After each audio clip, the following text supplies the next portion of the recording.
Hey everybody, it's Ian here from IBI Performance Coaching. I'm going to keep this pretty short today, but I think that what I'm going to give you here is a really powerful tool that you can add that will enhance your ability to basically make any sort of progress in your life. Because at the end of the day, so much of what holds us back are the beliefs that we hold on to about ourselves, the limiting beliefs. And it's important to recognize that beliefs really only fall into two categories. They're either limiting or they're supporting.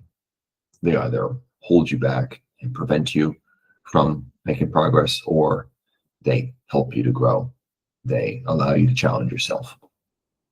Limiting beliefs are hugely problematic for so many people. And the impetus for this video is actually a comment that I got on the previous video, the video I made a couple weeks ago about how to not exactly reframe, but change your understanding of any situation, of any event, by coming up with multiple explanations for why that event could have taken place, multiple possible explanations, and multiple possible opportunities that the event could lead to. And the comment that I got on this was, I'm pretty good at coming up with multiple stories, which is what these are. My problem is that I always come up with negative stories. Do you have any advice on how to address that? Well, I had a little bit of a think about it, and there are a couple ways you could address it. But one way, and this is a way that can be transferred to so many things, is to address the limiting belief of thinking that your brain is only really good for coming up with negative, unhelpful stories. The truth is that itself is just a story. So by buying into that one story, you're failing to create multiple stories. And in so doing, you're not giving yourself the option to choose one that might be preferred or be more useful to you.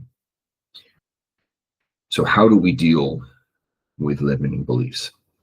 In my experience, one of the most powerful ways to do it is a process simply called the work. And it was popularized, I suppose, invented by Byron Katie, the author. It's a pretty simple process, consists of about 4 or 5 steps, depending. You can add some, take some away here or there, but the outline of it is pretty simple. Before we get into it, let's just make it really clear that a belief, regardless of whether it's a limiting belief or a supporting belief, is nothing more than a story with evidence.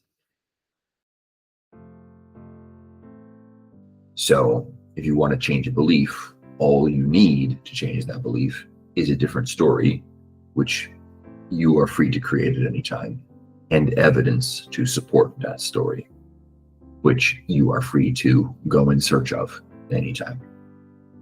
So let's talk about this process, the work. The first question that we always got to start with when we're doing the work is to ask whether the belief or the judgment is true. Is it true? In almost every situation, if it's a belief or a judgment that has deep roots for you, the automatic response is going to be yes, of course it's true. Look at all this evidence for it. Which is why the second question is it absolutely true? And clearly the key word there is absolutely. Is the story true regardless of context, in all situations, forever and always? Is it possible to think of exceptions to that story, that belief?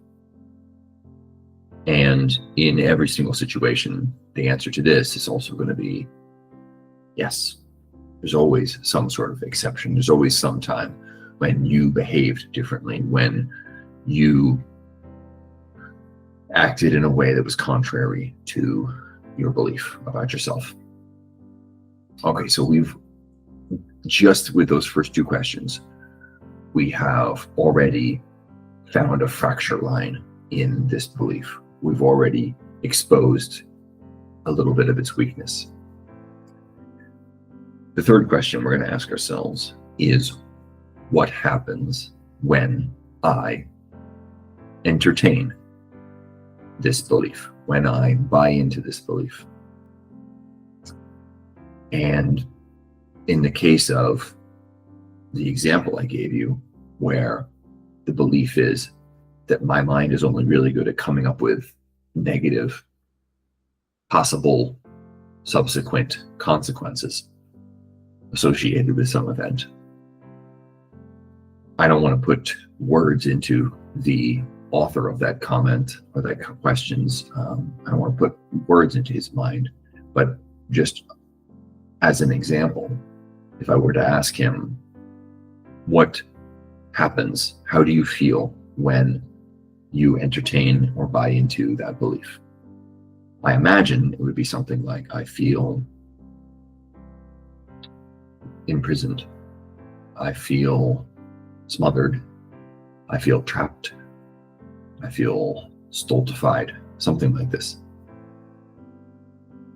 And okay, so we've recognized now that the story doesn't serve you, that it has negative consequences associated with it.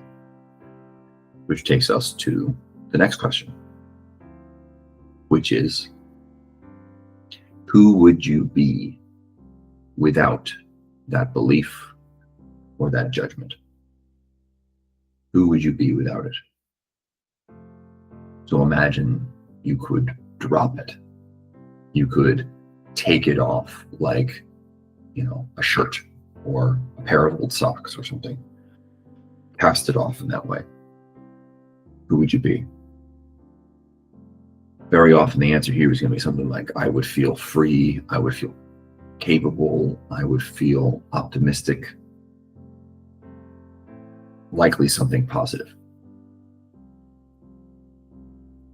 The final question in this process is where we flip things around. And that question is, what's the truth? What's the truth? You may be wondering what exactly I mean by this question, so I'll let you know, of course. But keep in mind that what we've done at this point is we have recognized that the story isn't absolutely true. We've recognized the ways in which it doesn't serve us and how much better our lives would be without it. And so now we ask ourselves, what's the truth? And the answer to this question isn't something entirely divorced from the story that inspired us to do the work. Rather, the most effective, the most profound answers to this will often be a reversal of the belief, the story that inspired us to do the work. It will be a different story that changes often very little about the original story. But in that tiny change that it makes, it changes everything about the meaning and the effect that that story has on us.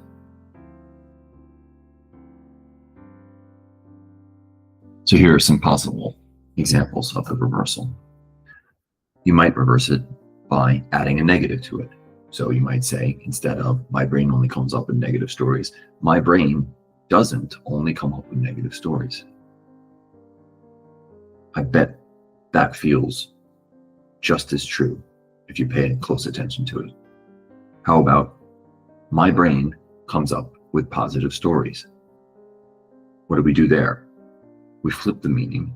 We flip negative for positive. We also got rid of only, because it's such a limiting word, and there's no way that it's true. I guarantee the statement, my brain comes up with positive stories, is true, because all you need is one example to make it true. How about my brain comes up with whatever story I ask it for.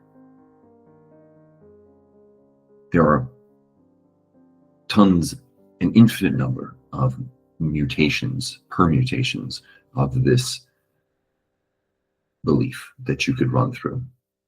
The key is that you find one that resonates with you and serves you. And once you've found it, the work of the work, the second stage of the work, is going on a ravenous hunt for evidence that supports that story. Because if you remember, what did we say a belief was? Story with evidence. Well, you now have a new story. Go find the evidence. Pay attention to that evidence and use the spotlight of your awareness as the chisel to create your new inner life. Okay, I hope that's helpful. I hope that helped, especially you, the commenter. And as I said, this is one approach you could take. And so thanks so much for checking out the video, for your time, for your attention. It's the most valuable thing you got, so I appreciate you spending it with me. If you could support the channel, I would appreciate it. And you're already supporting it just by watching this. Okay, thank you so much, everybody. You all have a great day.